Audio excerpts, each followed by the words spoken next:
Bonsoir, bonsoir mesdames, messieurs. Merci d'être encore là sur la première. Eh bien, vous suivez l'émission En fait de la télé 3.0. Belle soirée de dimanche. Et l'équipe est encore là sur ce plateau. Toujours à mes côtés, Luc. Bonsoir. Bonsoir, Manuel. Ça va? Bonsoir, Hilary. Bonsoir, Manuel. Et Samuel, bonsoir. Oui, Magla, bonsoir. Voilà, En fait de la télé 3.0, des sujets à développer dans cette émission. Eh bien, ça défraie l'actualité actuellement. Dubaï porte à Poti une pratique sexuelle qui consiste à transformer des êtres humains en ce qu'on peut appeler toilettes humaines. Et à travers ces pratiques, beaucoup de personnes s'enrichissent de façon insolente. Le phénomène fait parler de lui et on va en parler dans cette émission. Et également, face à la cherté de la vie, le gouvernement togolais a pris plusieurs mesures pour renforcer la résilience des populations. Ces mesures, jugées salutaires par les uns, sont perçues comme insuffisantes par les autres. Question, ces dispositions suffisent-elles pour peser sur le panier de la ménagère? Eh bien, pour débattre du sujet, nous recevrons sur le fauteuil rouge et dans cette émission, M. Nicolas Lasson, président du Parti du Renouveau et de la Rédemption, PRR.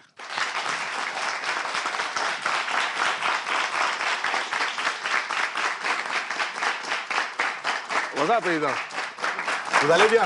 Oui, ça va. Très bien. Installez-vous.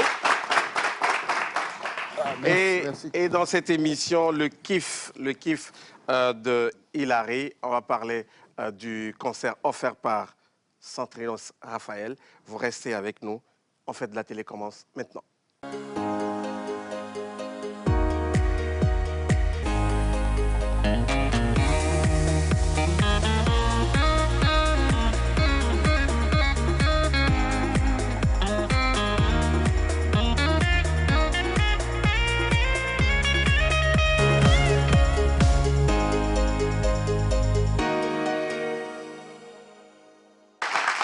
Eh bien voilà, bienvenue à tous. Luc, encore une fois, bonsoir. Ça va, le week-end? Ça s'est bien passé. Très bien. Et de votre côté? Oui, ça va. D'accord. Tranquille. Hilary? Je vais bien, par la grâce de Dieu. Et toi, ma gloire? Oui, ça va. Oui, je vais super bien, surtout dans la paix du Seigneur. Ça. C'est dimanche. Voilà. Tu as fait quoi le week-end? Le week-end, Hier, rien de samedi. particulier. Okay. Je retiens juste une chose, j'étais à l'église ce À matin. l'église. Bon, ça, je le sais. Comme d'habitude. Tiens, comme d'habitude. Très bien. Et avec nous sur ce plateau, Monsieur Nicolas Lasson, je rappelle, président du Parti du Renouveau et de la Rédemption, PRR. Président, bonsoir. Bonsoir. Vous allez bien? Et par la grâce de Dieu, je me porte bien. On va dire, la route a été, puisque vous avez quitté Anéo pour... Oui, c'est retrouver. ça. C'est exactement ça. Bon, ça fait mal de voir la route telle qu'elle est là, boueuse et tout. Ah. Alors que notre pays aurait dû être le premier dans la sous-région par rapport à nos voisins, par rapport à ce qui a été. Et pour ce qui doit être, j'étais dessus. OK. Voilà. Donc, mais je suis là par la grâce de Dieu. Allez, ça c'est Nicolas Lasson. Et c'est bien parti. C'est bien parti. On démarre avec ce premier sujet, cette polémique sur les influenceurs, on va dire, qui vont à Dubaï. Peut-être pas tous, mais on va voir d'abord, on va regarder ce sujet, c'est signé Samuel, qui nous rappelle un peu les faits, et puis derrière, on en parle.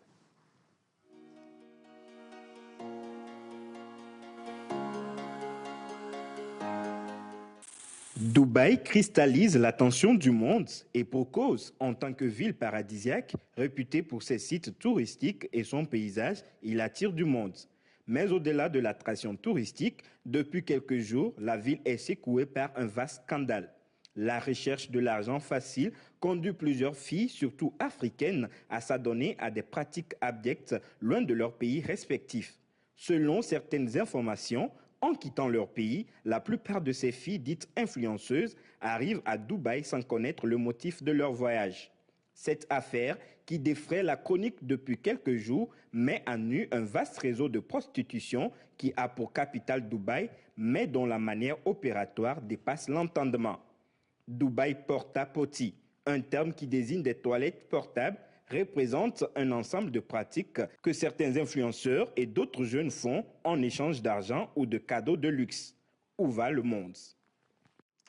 Où va le monde? Eh bien, on est tenté de se poser cette question. Luc, porta-potty. J'ai entendu parler. Oui, oui. Je crois que ce n'est pas un phénomène qui date d'aujourd'hui. Okay. Ça existait depuis. Il y a 2 ans de cela, je crois. Une fille avait essayé de témoigner, de tirer la sonnette d'alarme, mais jusque ça n'a pas vraiment pris. Elle n'a pas été écoutée? Oui, oui, elle n'a pas été vraiment écoutée. Bon, ça n'a pas fait le buzz que ça fait aujourd'hui. Il a fallu que cette Ougandaise-là se suicide la dernière fois du 24e ou 16e étage, je ne sais plus trop, avant que l'information vraiment ne prenne et que les gens ressortent les dossiers d'hier. Avec des vidéos à la oui, pluie. Oui, avec des vidéos à la pluie. Ce qui se passe. Je crois que c'est une situation vraiment déplorable parce que c'est vrai, la situation elle est un peu compliquée, surtout dans nos pays africains où tout le temps nous sommes à la recherche du bien-être et tout. Mais est-ce qu'il faut en arriver là? Parce que quand vous voyez ce qui est fait, chez nous on dit on enlève l'humanité de la personne.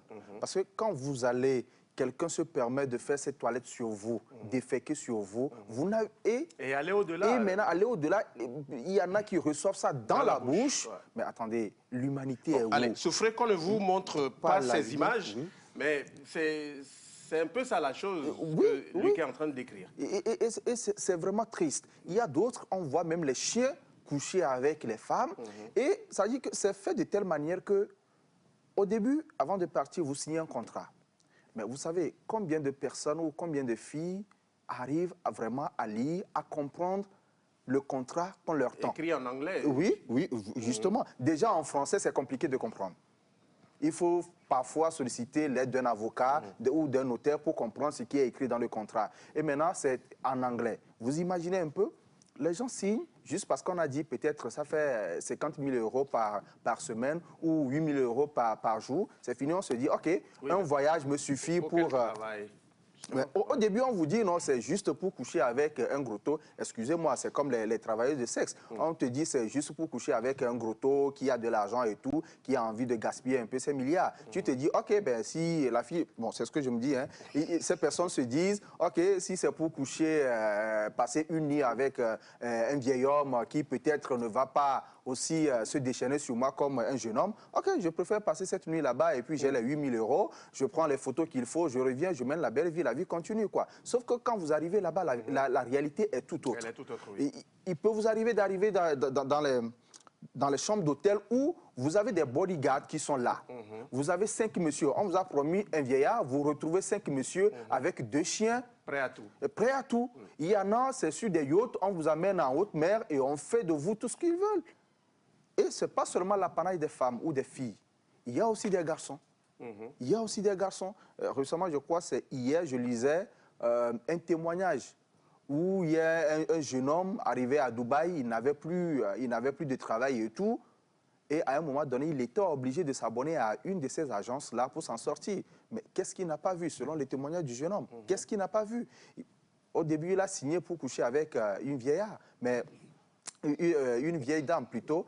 Mais arrivé sur les lieux, il n'a même pas vu de femme. Il y avait 4 hommes ou 3 hommes, je crois, si je ne dis pas de bêtises, et des chiens qui essayaient même de le pénétrer par derrière. Bon, vous imaginez, quand vous sortez de cette salle-là, est-ce que votre vie vous appartient encore? Votre vie ne vous appartient plus. Et derrière, vous imaginez l'argent que ces agences-là se font.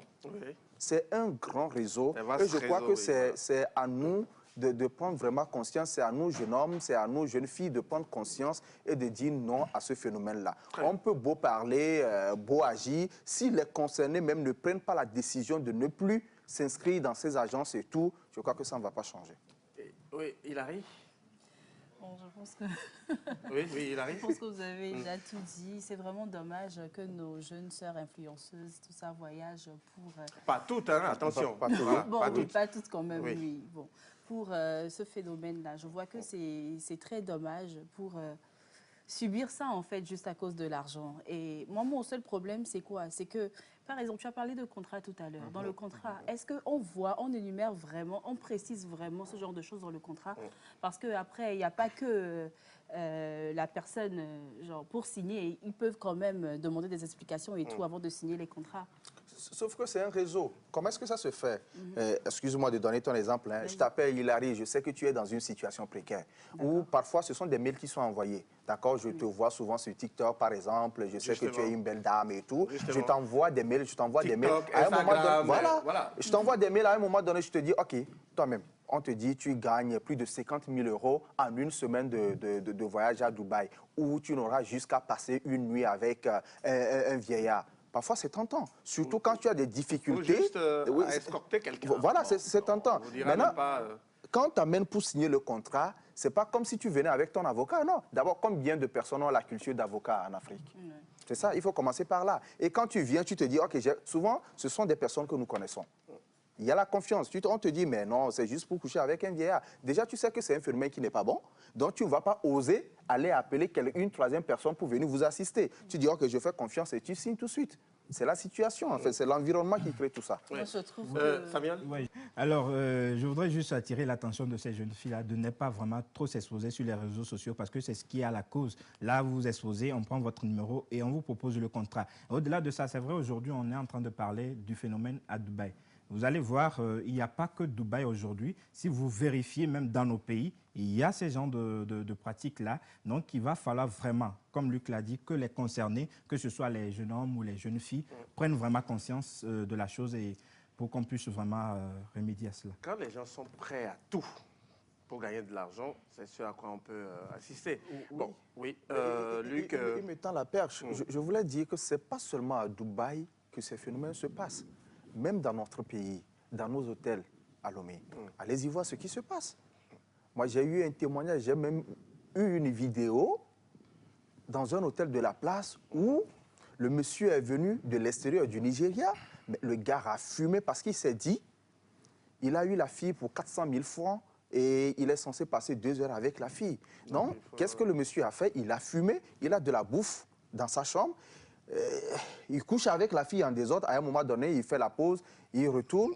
Et ça veut dire que la fille est là, quoi. Elle pleure, mais le monsieur, il continue. Mais à un moment donné, ça doit s'arrêter. Et il y a de ces jeunes hommes, de ces messieurs-là, qui sont là comme démarcheurs et qui démarchent leurs sœurs pour ces gens de messieurs qui viennent de l'extérieur pour foutre le bordel et repartir. Voilà. Malheureusement.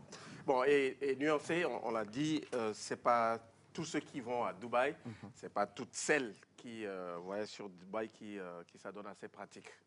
Effectivement, voilà, donc, effectivement. Il y en a qui vont juste pour les distinguer. affaires, parce qu'ils ont des connaissances là-bas. Donc, il faut pas faire il faut à un moment donné faire le distinguo entre ces deux choses. Très bien.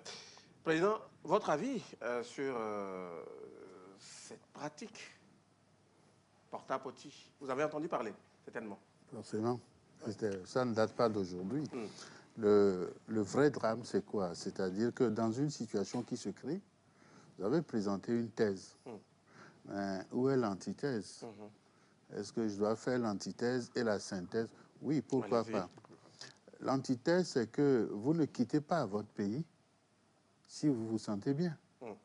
S'il n'y a pas un mirage quelque part, un attrait quelconque pour vous dire qu'il y a mieux, et vous pouvez être dans de bonnes conditions.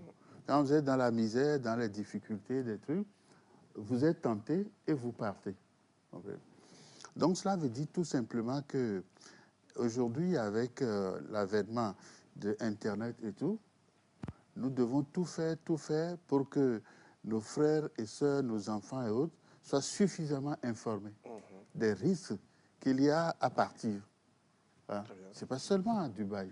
Quand on voit ce qui se passe, la traversée du désert, de la Libye, tout ça là, et des milliers d'Africains qui meurent chaque année, chaque mois, chaque semaine et tout, et ça continue et ça continue.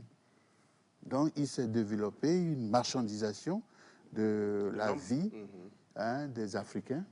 Nous sommes devenus des produits qu'on peut vendre, avec lesquels on peut faire n'importe quoi. Ça se passe aussi dans des pays comme la Libye et tout ça, là, tout. Donc, Nous devons d'abord voir ce qui se passe chez nous. Pourquoi nos frères et sœurs tentent de telles aventures? Très bien. Nous devons améliorer tout simplement les conditions de vie dans nos pays. Oui. Nous devons travailler, travailler, travailler. Nous avons tout en Afrique. Nous avons un continent fabuleux, merveilleux, et les Africains peuvent être mieux ici. Moi, j'ai fait le tour du monde et tout ça, et je me rends compte que là où il doit mieux faire vivre, c'est sur le continent africain. Quand j'étais arrivé en Irlande, en juin 1977, mon école, Shannon College of Hotel Management, on s'habillait comme vous, en costume et tout le reste et tout. Mais je ne suis pas resté tout le temps. J'ai dû partir à un moment donné parce que je m'y suis opposé à certains faits ou certains comportements de la part de certains individus. Et quand j'étais dans ce combat, c'est un frère ici, ministre d'État et tout ça là et tout, qui voulait me ramener à l'ordre. Et je me suis opposé à cela. Et à la fin, j'ai dû quitter Shannon College of Hotel Management. Je suis rentré à Lomé.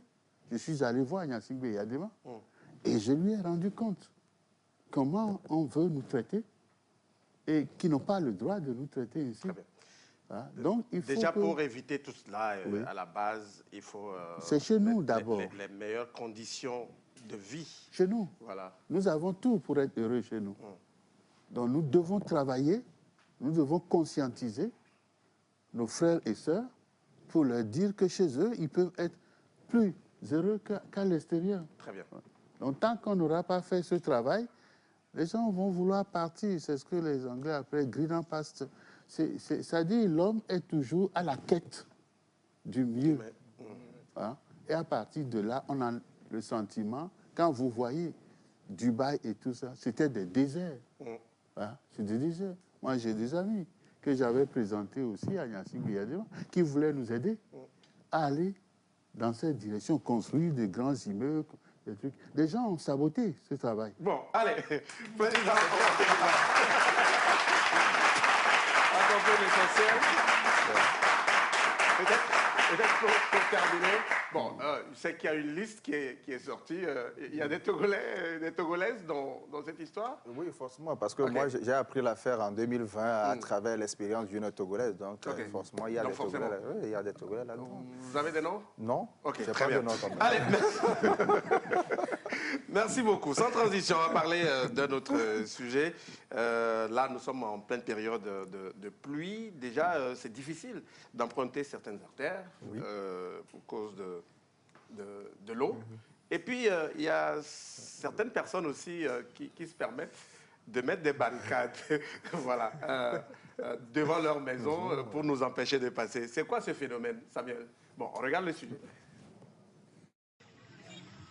Un phénomène récurrent en saison de pluie à Lomé. Plusieurs quartiers de Lomé en cette saison n'offrent pas le goût de circuler aisément. Suite aux différentes pluies, les rues se remplissent d'eau et deviennent presque impraticables. À certains endroits, l'eau bloque carrément le passage. Comme si cela ne suffisait pas, le seul petit endroit que l'on peut se servir pour se frayer un passage est barricadé par le propriétaire des lieux. Ça peut être soit la déventure d'une maison ou d'une boutique. Ainsi, la situation devient compliquée. Non seulement l'eau empêche le passage, les barricades aussi constituent un obstacle. Est-ce une bonne chose de bloquer le passage à la déventure d'une maison si celle-ci se trouve à bord d'une rue, surtout en saison de pluie? Écoutons l'avis de Magloire et de ses chroniqueurs. Luc, normal ou pas normal? Ben, c'est pas normal. Ok. C'est pas normal. En fait, il y a deux choses à décrire là-bas. Oui, la première. Il y a l'état de la voie. Déjà, c'est pas normal qu'une voie aussi grande comme ça, pratiquée par beaucoup de personnes, soit laissée dans cet état. Très bien. Ça, c'est pas normal. Et de deux, ces personnes qui se permettent de mettre les briques ou les troncs d'arbres sur la voie, mais est-ce qu'ils sont sûrs qu'ils ont laissé la marge qu'il faut entre leur maison et le trottoir? Déjà qu'ils ne l'ont pas fait, ils se permettent de mettre des troncs d'arbres sur la voie qui ne les appartient pas. Puisque quand moi je vois le reportage, l'image qui nous est présentée, déjà qu'il a fait sa pente de garage jusqu'à venir sur la voie. Comme si ça ne suffisait pas, il se permet encore de mettre le tronc d'arbre qui vient carrément bloquer la circulation. En réalité, bon, les mairies sont là. Tout à fait. Et elles doivent agir. C'est leur job, elles doivent agir. Certains vont jusqu'à s'accaparer la voie publique. Parce que normalement, initialement, chaque maison a droit juste à un rallongement de 1,2 mètres normalement. Mais il y en a qui rallongent jusqu'à 3, 4, 5 mètres. Et c'est compliqué parce qu'on voit déjà qu'il y a de l'eau partout. Oui, mais au-delà, ils mettent aussi des troncs d'arbres, comme on l'a vu dans justement, le sujet.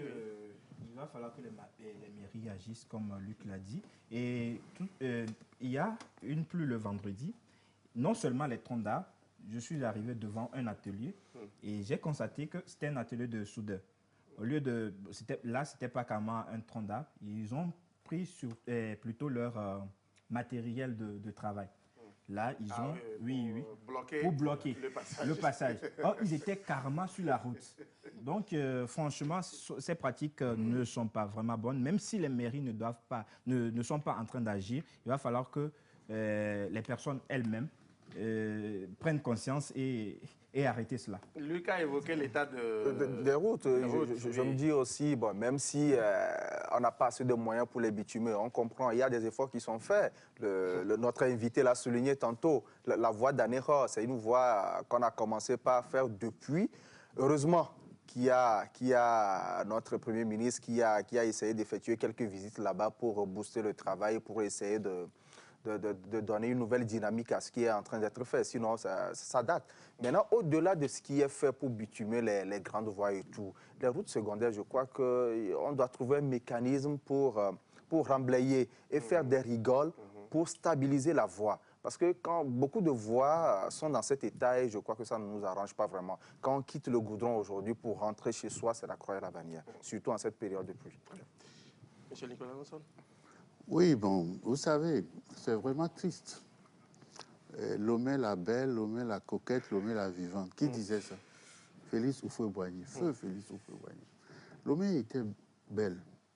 Hein? Et tous les samedis, les gens étaient obligés d'entretenir leur devanture et de faire un Lomé travail. n'était pas aussi grand en ce moment. N'empêche, vous comprenez, si plus vous grandissez, si vous devenez plus vilain, et plus mauvais, hein, au pire que je ne sais pas quoi, les gens vont dire quoi? Qu'est-ce qui vous arrive? C'est parce que vous devenez vieux? Bon.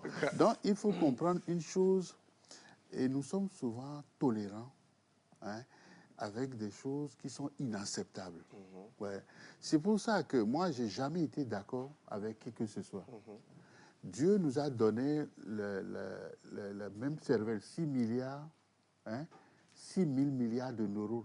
C'est les mêmes qu'on a chez les Occidentaux. Ils ne sont pas mieux outillés, mieux formés, mieux éduqués que nous. Quand on était allé dans ces écoles-là, je vous ai dit, j'ai fait l'école Shannon College of Hotel Management, mais j'ai été aussi au Conservatoire des Arts et Métiers à Paris, j'ai fait un peu partout, j'étais à Genève et tout. Ils ne sont pas plus intelligents que nous. Mais ils s'organisent pour nous déstabiliser et certains de nos frères font tout pour nous ramener vers le bas et pour aller vers le haut, mais ils n'assurent pas. Voilà. L'autorité de l'État doit être respectée par tous. Et c'est à partir de là que chacun est protégé. Dès lors qu'il n'y a pas l'autorité de l'État, que les choses ne sont pas bien faites et que certains individus sont là pour piétiner les autres ou pour être corrompus et s'illustrer, ça ne marchera pas. Et c'est le danger pour le continent africain. Heureusement qu'il y a certains qui commencent à comprendre et qui essayent de s'émanciper pour dire non, le blanc n'est pas plus intelligent que moi. Il n'a pas le droit de m'imposer telle disposition, tel traité, tel ainsi de suite et tout. Je dois, et je suis un homme libre, et je dois être libre pour pouvoir travailler pour mes frères et sœurs. Parce que la dignité humaine, c'est ça. Quelle est ta dignité si c'est l'autre qui doit venir et t'aider? Tu mendis, tu mendis, tu mendis. Hein? Et j'ai soulevé un problème dans ce pays, on n'en a pas tenu compte. Mais après, nous avions continué. Quand on a compris maintenant que le gars, il a pris 300 milliards. Hein? Et il a dépensé 86 milliards. Et il a empoché 312 milliards.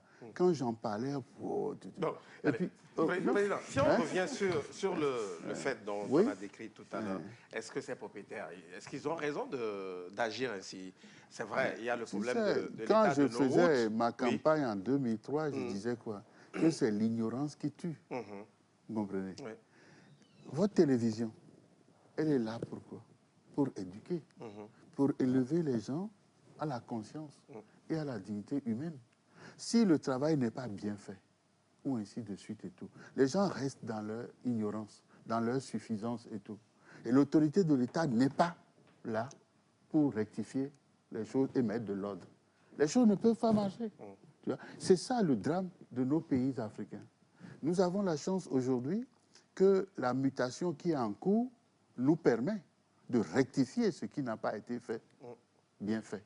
Donc nous devons maintenant... Quand vous parlez de mutation, c'est-à-dire, hier, il y avait cette possibilité. Aujourd'hui, il y a une autre possibilité qui s'offre à nos pays.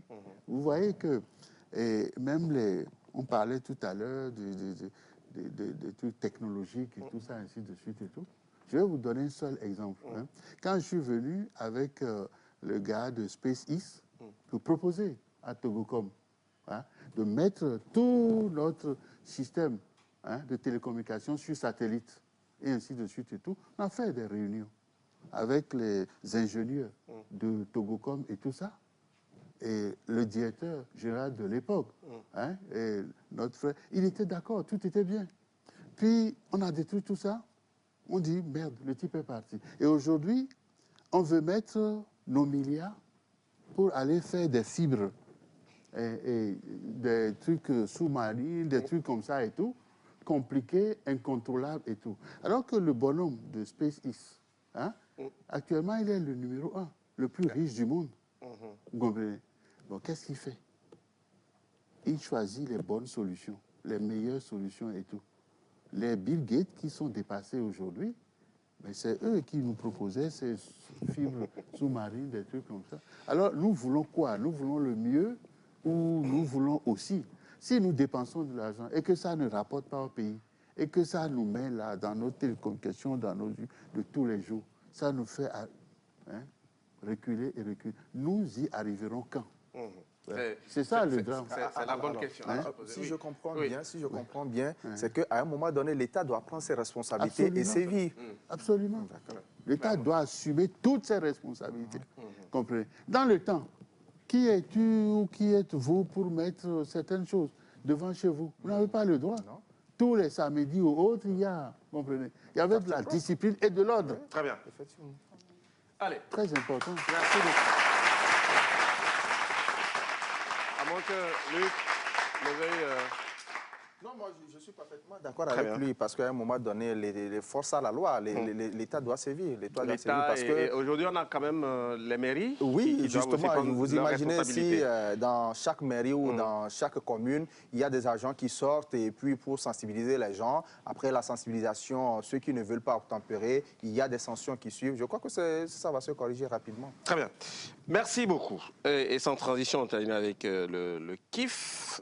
Centrinos Raphaël était au Palais des Congrès le week-end dernier.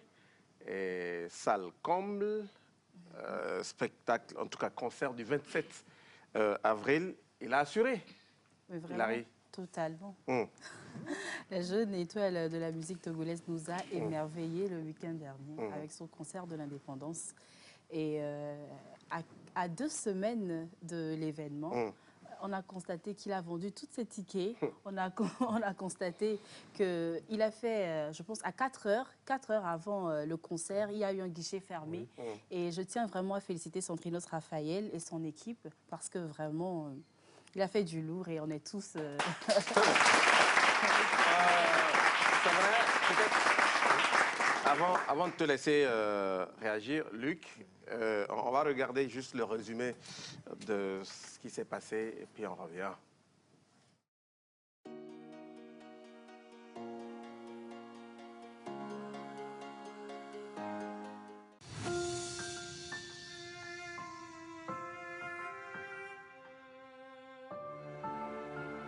It's Duke on the track.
On est très très fiers de toi.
Du très beau spectacle, magnifique décor. Luc, le tout premier au sortir de, bon, on va dire, de la Covid.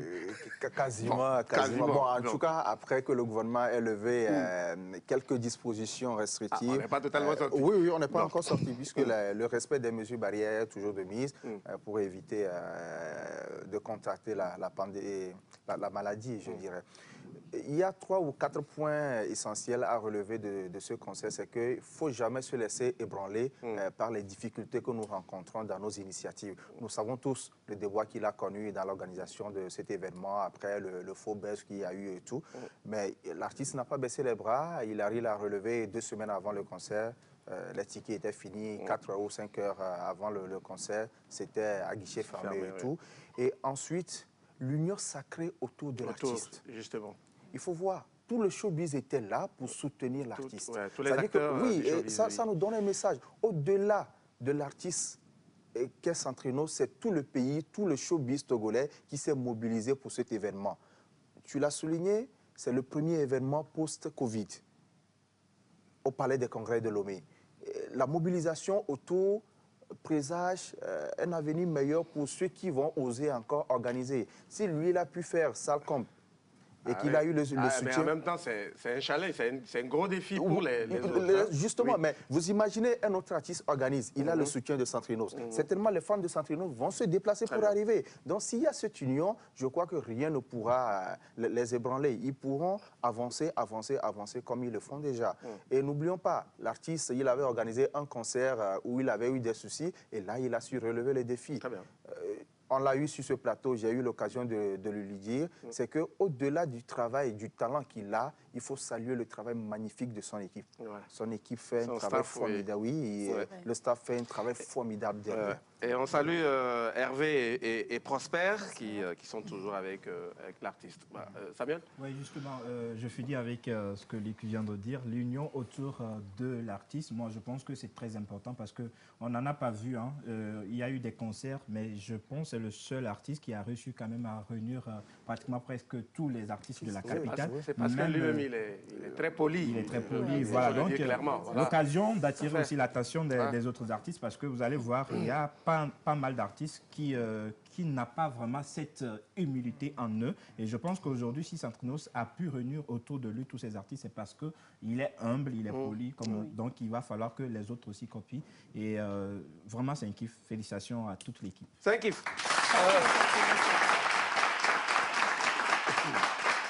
Monsieur Nicolas Lanson, vous aimez la musique? Absolument. Absolument. Vous connaissez le jeune Je sais qu'il est connu et qu'il fait du bon boulot. Très bien. Mais ce n'est pas de ma génération. Tout à fait. Vous comprenez? Oui. Voilà, donc, nous sommes... Vous écoutez quoi souvent comme musique? Beaucoup de choses. J'écoute beaucoup de musique. Chez nous, ici, nous avons de bons artistes. Oui, tout à fait. Nous avons de très, très bons artistes, comme King Mesa et autres. voyez, on a eu les Bella Bello, on a eu tant de... Les Afiamala et tout ça. Voilà, donc ce pays regorge de talents exceptionnels. Donc, il y a toujours des catégories de public pour chaque musique Tout à fait. et tout. Donc, s'il a sa catégorie, si les gens aiment, c'est une bonne chose. Donc, il faut promouvoir tout ça. Ça fait la richesse d'un pays, c'est la culture du pays. Donc, j'approuve et ça me fascine et j'observe. Merci beaucoup. Merci beaucoup, M. Nicolas Lofon. Voilà. Centrinos Raphaël, c'est vraiment un kiff. On a voulu l'avoir, mais là, il séjourne au Gabon. Et voilà, bon vent à lui. Merci. Merci à toi, Samuel. À dimanche prochain. Justement. Ah oui. Et juste derrière Samuel, nous allons recevoir sur ce plateau M. Agbeti Kodjo, Akoro Bitanchi. Voilà, il est le représentant résident au Togo de l'IIA, l'Institut africain d'informatique. Et d'ailleurs, qui nous accompagne cette soirée. Merci beaucoup à vous. Merci à toi, Samuel. Voilà, à dimanche prochain. Voilà. Et juste une transition et derrière, on reçoit M. Agbeti Kodjo.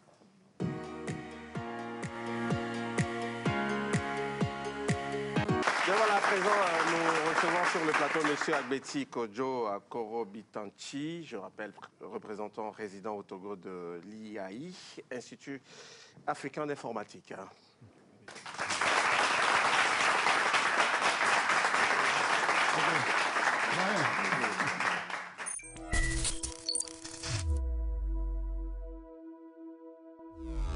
Empreinte by Zara Shop est un espace spécialement dédié à l'originalité. Tout pour l'habillement, des chemises de costume, passant par les chaussures et tous les accessoires de mode, le tout de marque Zara, toutes tendances confondues, hommes, femmes et enfants.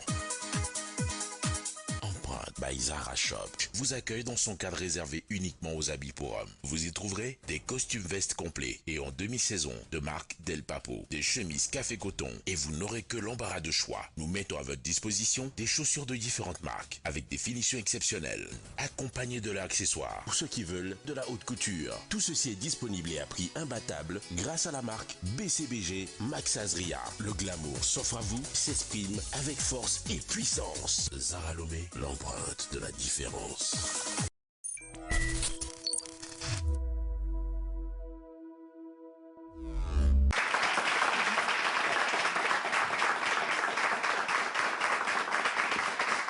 Très bien. Monsieur Agbeti, bonsoir. Bonsoir. Vous allez bien? Très bien. Merci. Merci d'être là sur ce plateau.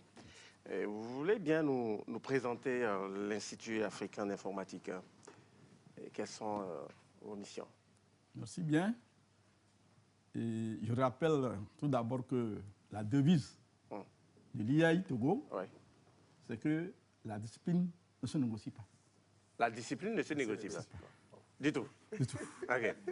Nous avons tellement à faire qu'on n'a pas besoin de gérer les étudiants en matière de discipline. Très bien. Bien. Et l'IAI Togo est une représentation nationale de l'Institut africain d'informatique. Et cet institut, qui est désigné par le terme institut, est une association de droit international public dont l'objectif est la formation et la recherche. Autrement dit, c'est une école régionale. L'IAI est créée en novembre 1971 et regroupe 11 États membres. Très bien. Bénin, Burkina Faso, Cameroun, Congo, Côte d'Ivoire, Gabon, Niger, République centrafricaine, Sénégal, Tchad et Togo. Donc, nous avons 6 pays en Afrique de l'Ouest voilà. Et 5 en Afrique centrale. L'IAI Togo est une représentation de l'IAI dont le siège se trouve à Libreville, au Gabon. L'Institut a ouvert ses portes en novembre 2002. La cérémonie de signature de l'accord d'établissement entre le gouvernement togolais, représenté par le ministère des Affaires étrangères, et l'Institut africain d'informatique, représenté par son président, du conseil d'administration a eu lieu le 12 mai 2006. Il existe 2 autres représentations nationales, l'IAI Cameroun, créée en 1999, l'IAI Niger, créée depuis 2001. Très bien. Donc nous, on a ouvert les portes en 2006. 2006, d'accord. Pour la mission de l'IAI découle de celle du siège, qui est la formation des cadres informaticiens capables de relever les défis liés aux technologies de l'information et de la communication des pays membres. Très bien. Ce n'est que de l'informatique. La mission principale, c'est pour la formation diplômante. À l'instar du siège, l'IAI Togo forme des informaticiens de niveau Bac plus 3, ingénieur de travaux ou licence professionnelle.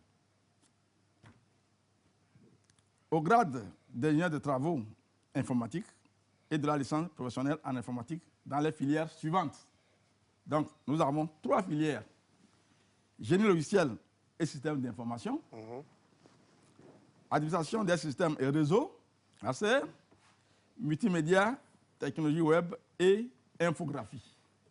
Ça fait donc 3 filières. 3 filières, très bien. Voilà. Pour la mission secondaire, c'est pour la formation certifiante, où nous notons le développement d'applications dans les outils Java, C#, Pharo, Oracle, etc. La maintenance et réseau, certification de l'académie Cisco locale, les multimédias, technologie web et infographie. Donc ça, c'est des modulaires. Oui. Maintenant, la gouvernance de l'IAI Togo.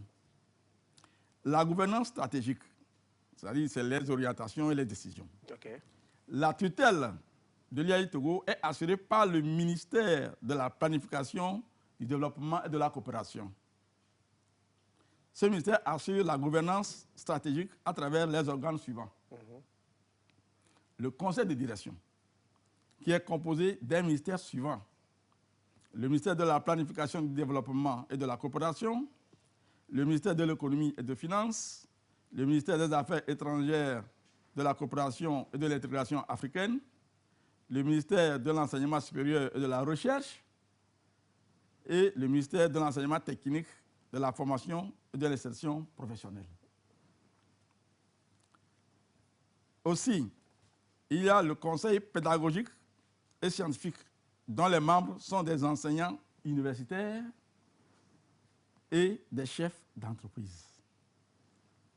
IAI est logé dans l'immeuble Seneti. Très bien. Tout près ici. Voilà, c'est pas loin de la télé.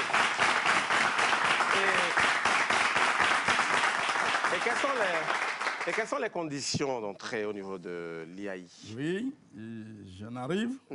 Quelques secondes. Pour la gouvernance opérationnelle, d'abord, cette gouvernance est assurée par le représentant résident qui coordonne les activités de 3 directions, à savoir la direction des affaires académiques et de la scolarité, la direction administrative et financière, la direction du développement et de la recherche. Très bien. Maintenant, les conditions d'entrée, comme vous le demandez. Oui, c'est important. Très important. Voilà. Il faut le bac scientifique. Très bien. D'emblée.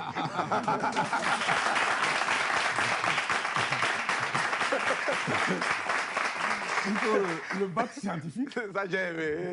Point bas. Bac D, bac E et FD. Point bas. Maintenant, toutefois, comme nous sommes à l'ère du système LMD, nous pouvons faire des études sur les relevés de notes où d'autres étudiants peuvent intégrer la première année ou la deuxième année. Très bien. Très bien. Maintenant, le budget. Ah Oui, le budget de l'IAI. Le budget. C'est chiffré. Oui.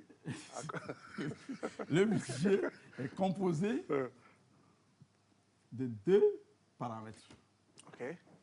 Il y a la subvention de l'État et les frais de scolarité. Et qui s'élève par étudiant? 600 000 et 650. Par an. par an. Non, non, c'est pas par mois quand même. Bon, C'est pas par mois quand même. on n'a pas à le cacher. Ou pour les 3 ans. On n'a pas à le cacher parce que l'État fait d'efforts. Pour le moment, l'État nous subventionne de 50 millions, qui est un sixième de notre budget. OK. Oui, Très bien. C'est ça. Ouais. Bien. Et les partenaires de l'IAI, Togo. Non, on ne va pas les citer. Et on ne va pas les citer.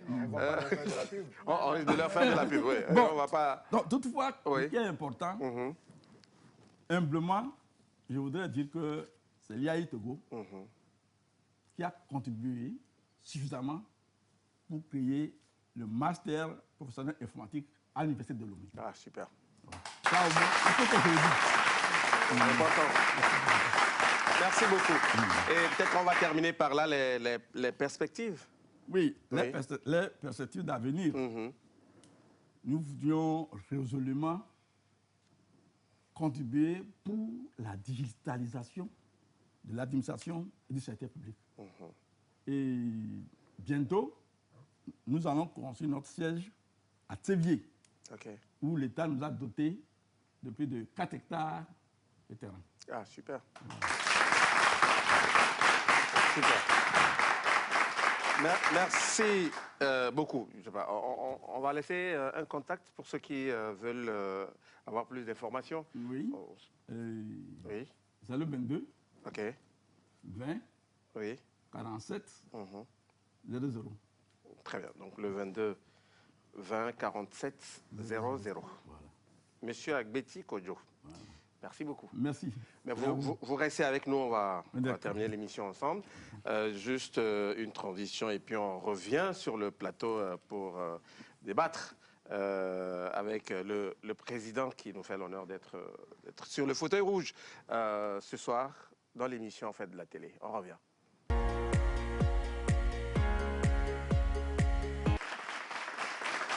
Retour sur le plateau, toujours avec la même équipe et notre invité sur le fauteuil rouge est là, M. Nicolas Lawson, président du PRR, le Parti du Renouveau et de la Rédemption. Oui. Oui. On va parler de ces mesures sociales prises par le gouvernement pour lutter contre la cherté de la vie. Que pensez-vous?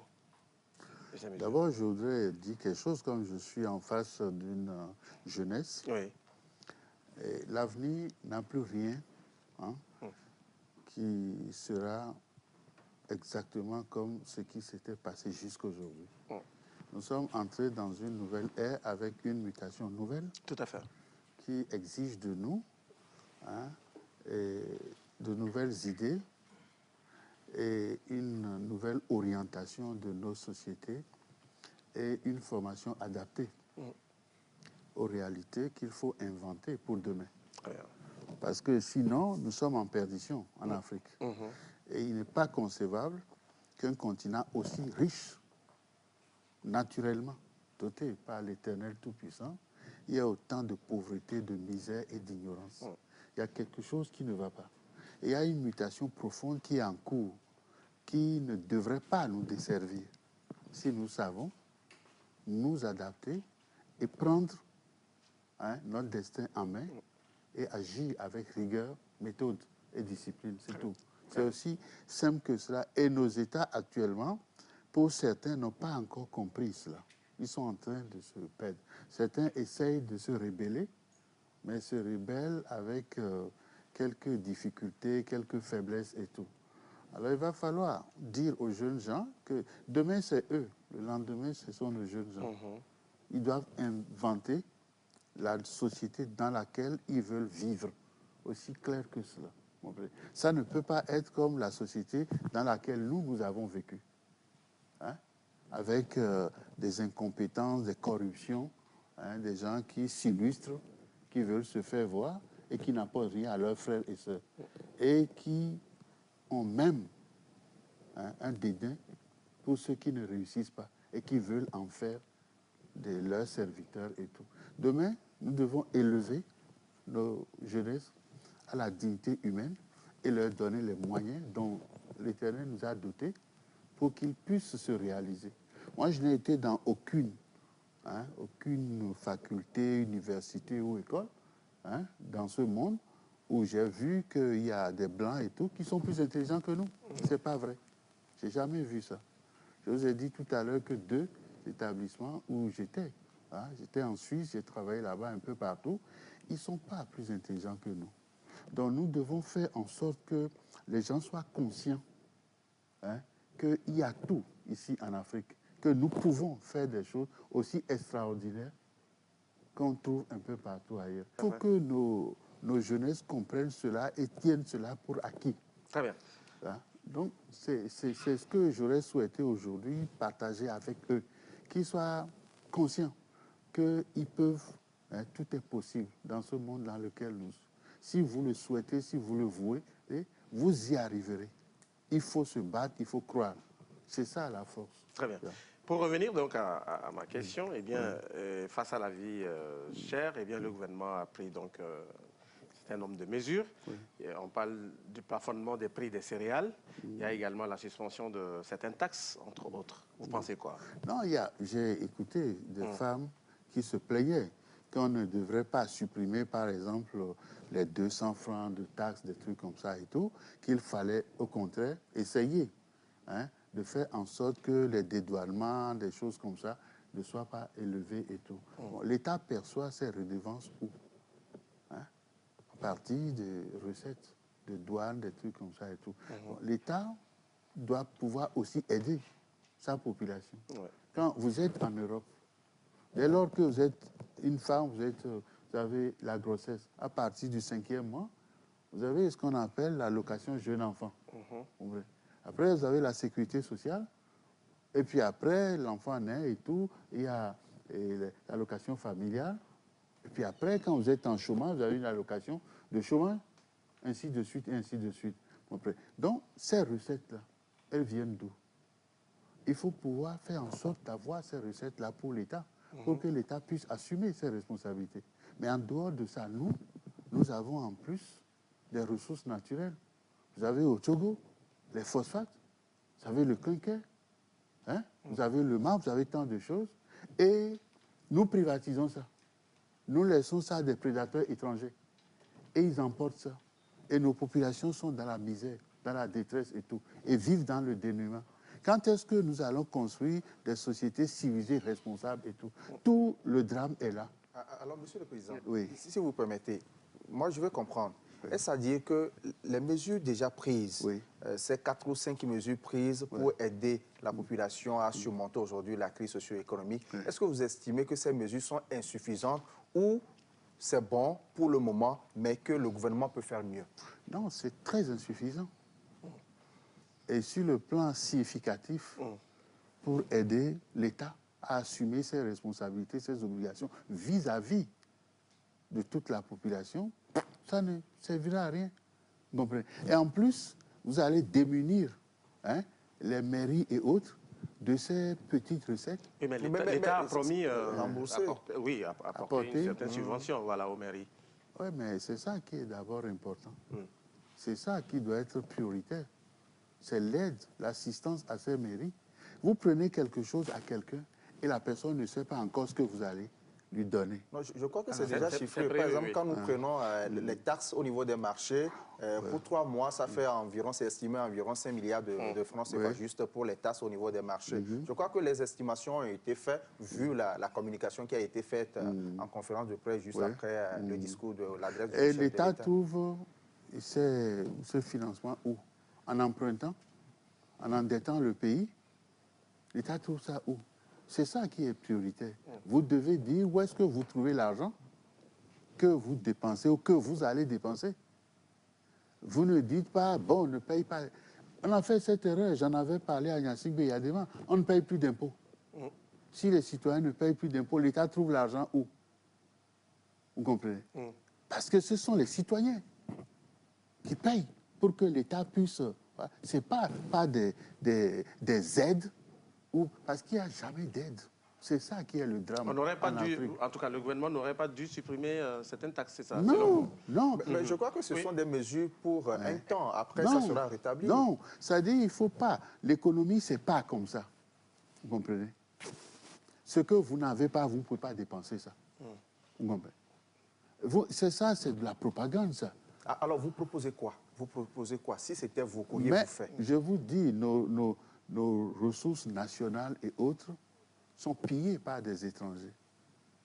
Hein? Et justement, ce ne sont pas les fonds de ces ressources-là qui permettent aujourd'hui d'offrir ce genre de subventions temporaires aux populations? Quels fonds? Les fonds que les gens ont déjà volés. Vous imaginez?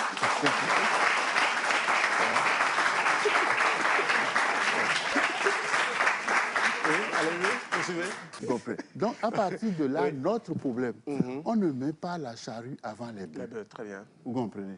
Ce que tu dois dépenser en tant que responsable d'une nation, tu dois pouvoir budgéter cela et tu dois pouvoir l'avoir, être sûr de l'avoir et tout. Moi, je dis, on me dit, vous êtes opposant. Je dis, je ne suis pas opposant, je n'ai rien à foutre. Moi, je suis un patriote. J'aime mon pays. J'ai fait des études avec des gens. J'ai vécu en France. J'ai été au Parlement européen des jeunes. Hein, les Mitterrand, les Chirac et tout. Je les ai connus. Et je vois comment ils font leur budget. Où est-ce qu'ils trouvent les ressources et tout. Nous avons les ressources. Nous donnons ça à des étrangers. Mais justement, président. On va avancer, Luc, s'il te plaît. On va avancer. Et donc, selon vous, ces mesures ne vous satisfont pas? Non, ce n'est pas moi. Il ne s'agit pas de moi. C'est-à-dire, il s'agit d'une population qui est en détresse, vous comprenez? Hein? Et il faut leur trouver des solutions viables pour leur permettre de vivre dans la dignité. Très bien. Simple dignité humaine. Vous comprenez? Très bien. C'est tout. Moi, je dis, quand c'est pas bien, c'est pas bien. Quand c'est bien, je dis oui, ça c'est bien. C'est tout. Si les mesures étaient suffisantes et tout, on le verrait. On le saurait. Comprenez? Les gens disent à M. Fognassi, oui, critique, il fait ça, il fait tout. Et alors? Je suis togolais. J'ai le droit de dire, ah, mon frère ne vit pas bien. Mon frère est malheureux. Il faut lui trouver de meilleures solutions, ainsi de suite et tout. C'est ça le rôle d'un politicien. Ce n'est pas une affaire d'aller dire « je ne suis pas content parce que telle rue est comme ça, telle rue est dénommée comme... » Non, ce n'est pas ça aujourd'hui. Nous sommes au 21e siècle. Hein? Et au 21e siècle, il faut avoir... De la matière grise? Oui. Allez. Il faut trouver des solutions pour le bien de la communauté nationale, c'est tout. La crise sanitaire est passée par là. Oui. Et comment vous jugez la gestion de cette crise justement par le gouvernement togolais et surtout les actions de relance de l'économie? J'avais dit au départ qu'il fallait associer nos tradithérapeutes. OK. Ouais, comprenez. Moi, j'ai travaillé par hasard dans la pharmacie avec mon oncle à Ouida. Et il fabriquait Nivaquine, etc. et tout. Donc, on savait qu'on peut faire ça. Et j'ai continué à travailler dans le secteur. Et je travaille avec des laboratoires étrangers, belges, bulgares et ainsi de suite. Et je vends des produits au Nigeria que je fais enregistrer auprès de leur institution, Food and Drug Board, et so on, et so on. Et j'ai fait la même chose ici aussi au Togo. Et par cette expérience, je sais que nous avons la capacité. Comme vous avez une institution en Côte d'Ivoire comme si, enfin, ils fabriquent ces médicaments-là. Et ils ont des gens qui sont qualifiés, compétents, qui ont fait les mêmes études que ces gens qui sont en Europe. On a fait les mêmes universités, les mêmes ça, et tout ça, là et tout. Donc, ils ne sont pas plus intelligents que nous. Ils ne sont pas meilleurs que nous. Et oui, tout. mais au-delà de tout, la crise a été quand même mieux même gérée. Au début de la crise, je crois qu'il y a eu une union entre les professeurs d'université qui sont rentrés à la tâche. Dès que j'ai dit ça, je suis allé sur... Et ils ont essayé de faire ça pour attirer la lumière sur eux. Mais par la suite, ils ont abandonné les tradithérapeutes. Donc beaucoup ne sont pas contents aujourd'hui. Ils aimeraient bien.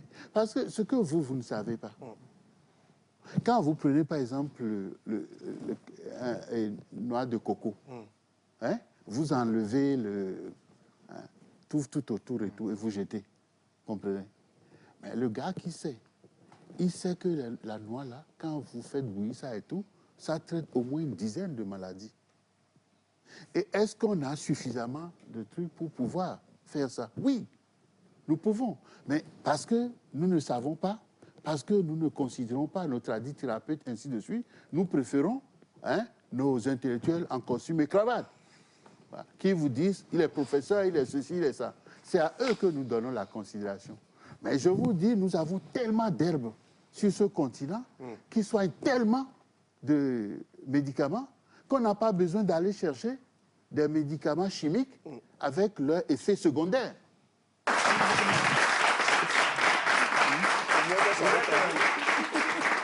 Vous êtes président de parti politique et dans cette crise que beaucoup de pays ont traversée, et surtout si nous revenons chez nous au Togo, qu'est-ce que votre parti a fait ou continue de faire pour aider les Togolais, surtout en ces temps de crise Vous savez, moi, je ne me vante pas de ce que je n'ai pas fait ou je fais. J'essaye de parler. D'abord, le pouvoir, la parole, c'est le pouvoir. C'est le premier pouvoir. Mais la parole seule ne suffit pas. Ah si. La parole suffit s'il y a des relais, des gens qui sont là pour agir, pour se servir de ce qu'on a dit, pour agir, pour faire. Quand vous n'avez pas la responsabilité d'exécution et tout, qu'est-ce que vous pouvez faire? Vous n'avez que celle de parler, de dire. Et c'est ça le boulot que je fais depuis ça. Et souvent on dit entre parler et faire, il y a une grande différence. L'écart est grand. Mais si vous n'avez pas la possibilité de faire, d'agir, vous faites quoi? Quand je dis, bon, je suis allé voir M. Faure-Gnassingbé pour lui dire, et le défunt président m'a dit, vous êtes mes frères. Donc, à un moment donné et à mon âge, le temps est venu quand même que j'arrête de parler et de ne pas aider. Je veux aider. Je veux vous aider. Je veux aider le pays et tout. Vous vouliez quoi? Un poste, clairement? Absolument, je lui avais dit ça. Ok. Oui. Et il y avait des officiers. Vous vouliez quel poste? Mais c'est lui, il est le président de la République. Il faut quelqu'un pour décider et agir. Le chef du gouvernement. Voilà.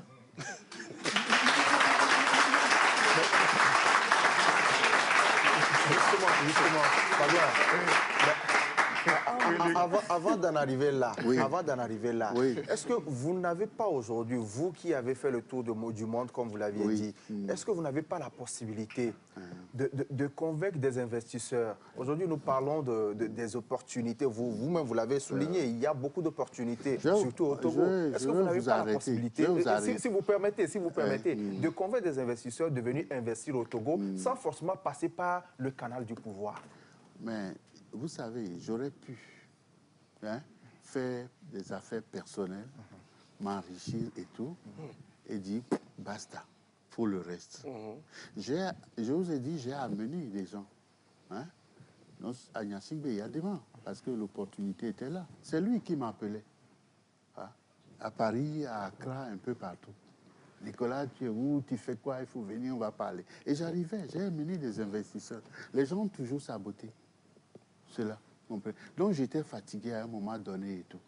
Et je l'ai dit à certains officiers et autres qui me connaissaient, certains ministres, barons et tout, que je ne vais plus me casser la tête si je fais quelque chose et que les autres détruisent ça par ailleurs. Justement, c'est là où je veux en venir. Est-ce que vous ne pouvez pas le faire hors circuit? Par exemple, amener un investisseur qui va construire une école où vous n'êtes pas obligé forcément d'aller frapper à la porte pour dire non.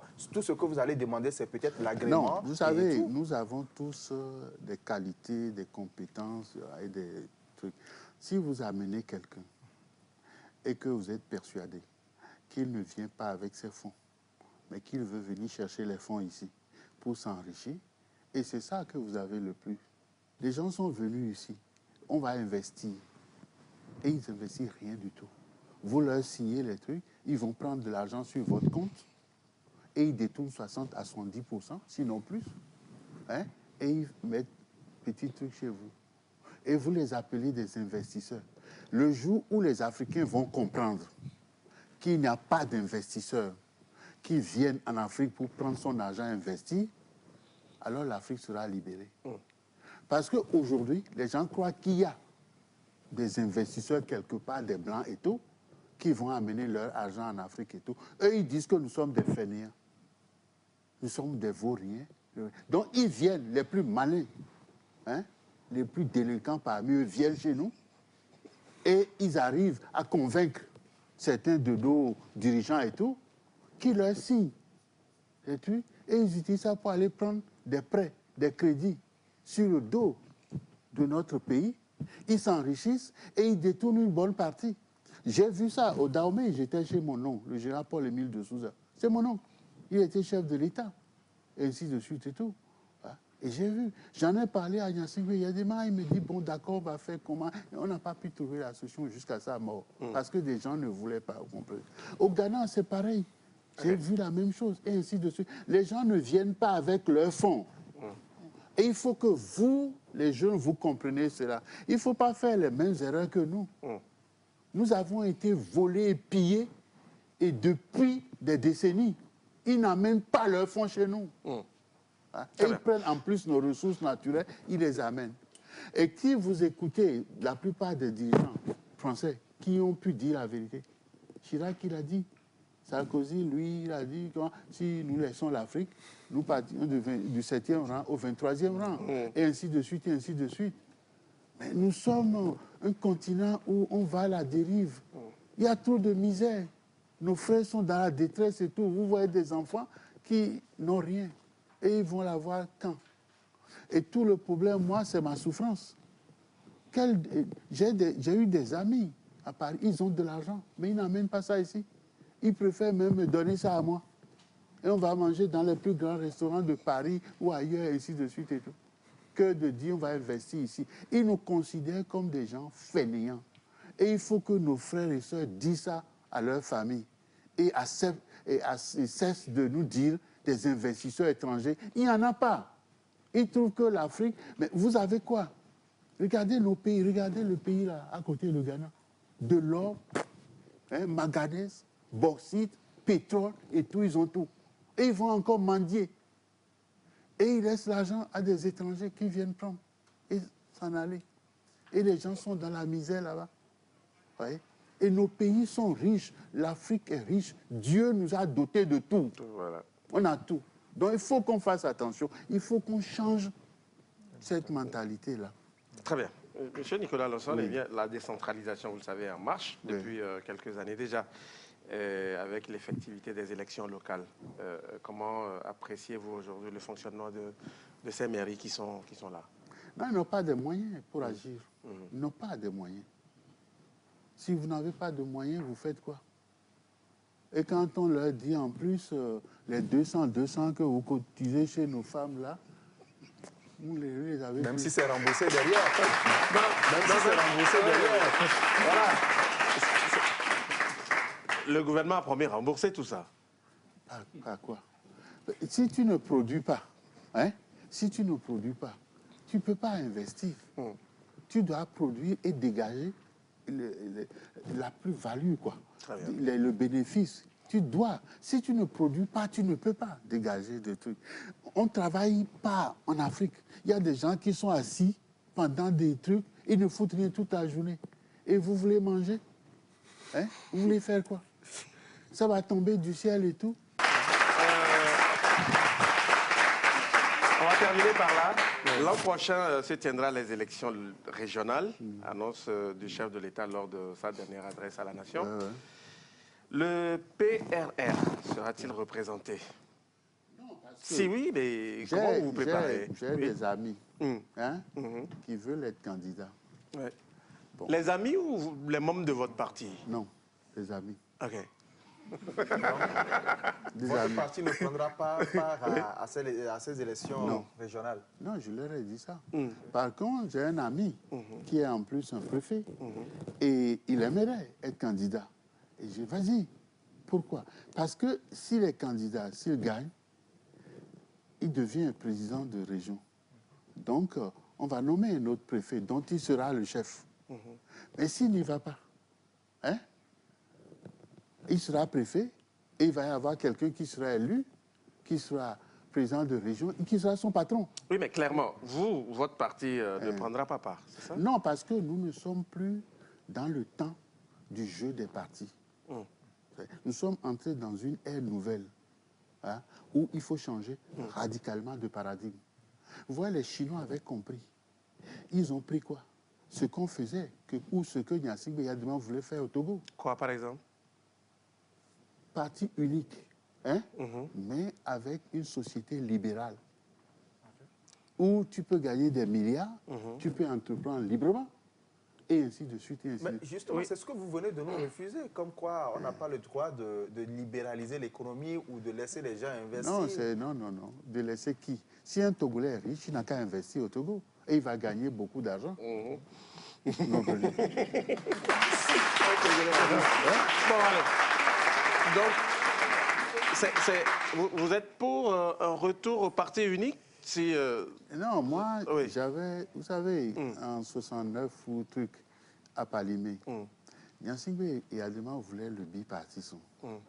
Ce sont les grands pontifs, hein, comme les Demkodi et autres, qui ont imposé le parti unique pour être le secrétaire général et pour dominer l'État.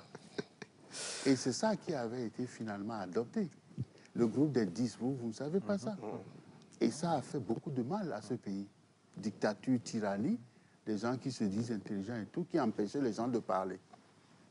Vous n'êtes pas le seul intelligent. Je ne peux pas t'interdire de parler, de donner tes idées, de participer, d'être et d'avoir. Dès lors qu'ils ont mis la main sur le parti unique, ils ont fait n'importe quoi. Jusqu'à ce que le défunt président dise non, hein, laissez les gens parler, laissez les gens. Il a mis en place le CD119, on avait dit à l'époque. Et il leur a dit, trouvez-moi 2 partis politiques. Comprenez? Et les autres ont saboté ça. Hein? Et quand j'étais allé au 7e conseil du RPT, hein, à la maison, je leur ai dit, vous êtes en train de tuer ce pays, d'assassiner ce pays, vous allez avoir des problèmes. Ils ont voulu m'arrêter. Mais quand j'ai dit, mais vous ne voyez pas que Gnassingbé Eyadema est plus intelligent que vous et tout, ça les a un peu embêtés. Parce que là, on ne peut pas aller lui dire que lorsque Nicolas est son ennemi. Non, non. Puisque je dis le gars est plus intelligent que vous, vous êtes en train de le tuer. Vous comprenez? Donc, ils ont eu peur et tout, et ils ne m'ont rien fait et tout. Mais qu'est-ce qui a suivi? C'est le 5 octobre, ici au pays, où ça avait été. Et c'est ça qui a détruit notre pays depuis. Très bien. Donc, on retient une chose. En tout cas, votre parti ne prendra pas part aux Pas prochaines... dans des conditions comme ça, OK. d'aujourd'hui, là. Ça, les gens cherchent à manger, hein, à se soigner, à ce truc et tout. Et vous leur parlez de décentralisation, de patati patata et tout. Mais dans ces conditions, de créer de la richesse. Oui. Est-ce que les mairies, là, ont créé et dans ces de la conditions, richesse? est-ce que votre parti n'est pas en train de mourir? Hein? Est-ce que votre parti n'est pas en train de mourir Je dans vais ces vous conditions? dire une chose qui va peut-être vous choquer. Allez-y. J'ai rien à foutre de mon parti. C'est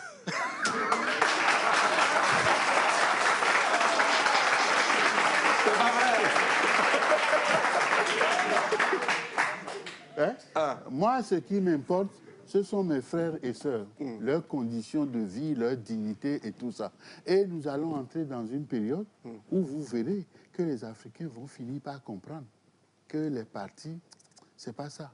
Les Américains ont gardé 2 partis pour l'alternance. Les Européens ont dit 2 partis, c'est tout. Ils ont fait 3, 4, 5 partis, pas plus. Il faut voir les Africains, des centaines. Allez, merci beaucoup. Monsieur Nicolas Lanson, votre mot de la fin. Non, je veux parler à la jeunesse. Il faut avoir confiance dans l'avenir. Il faut oser. Il faut vouloir. Il faut se battre. Tout est possible. On peut y arriver. Il faut tout le temps espérer, se battre, vouloir et gagner. Dès lors que vous êtes dans de telles dispositions d'esprit et tout, battez-vous et vous y arriverez. Parce que celui qu'on appelle Dieu, le créateur de ce monde et tout, nous sommes tous ses enfants. Tout le monde. Hein? Que personne ne vous fasse croire qu'il est plus que vous et que vous êtes moins que lui. Vous le valez parce que vous avez les mêmes neurones et les mêmes capacités. Maintenant, c'est une question de volonté. Voilà. Battez-vous, battez-vous, battez-vous. Cherchez, vous trouverez. C'est ce qu'a dit Jésus. Cherchez et vous trouverez. Hein? Moi, mon père est mort le 1er janvier. La mère de ma mère, qui était la femme la plus riche du Togo, est morte le 7 février. J'étais dans le ventre de ma maman et j'étais né le 11 mars. Et elle était perdue. Et elle dit, cet enfant, zéro, il ne vaut rien. Elle m'a lâché. Hein? Et j'ai traîné, mais je n'ai jamais eu faim. J'ai toujours eu de la chance. Je vous parle tout à l'heure de mon oncle Jean-Paul Mide de Sousa au Dahomey, et Koufort, là-bas, François Mitterrand, je suis un ami de Olusegun Obasanjo, je suis truc. Donc, je n'ai pas échoué. Mais je n'avais pas de père à ma naissance. Et ma maman m'avait abandonné. Mais j'ai cru. Il faut croire, il faut avoir la foi. C'est ça qui fait qui je suis. Pour le reste, c'est des histoires que personne ne vous dit jamais que ceci, vous ne pouvez pas. Tentez, tentez, tentez, et vous parviendrez pas réussir. Merci. C'est ça le secret de la vie. Merci beaucoup.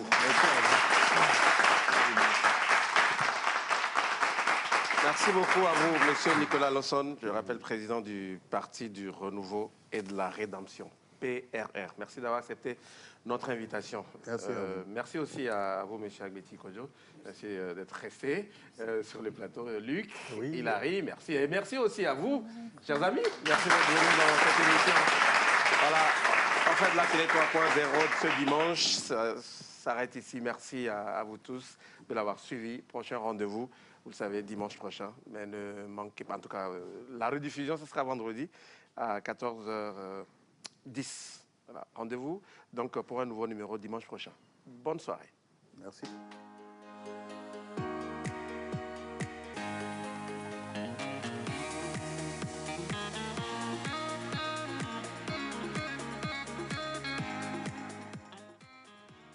Ouais, c'était ça.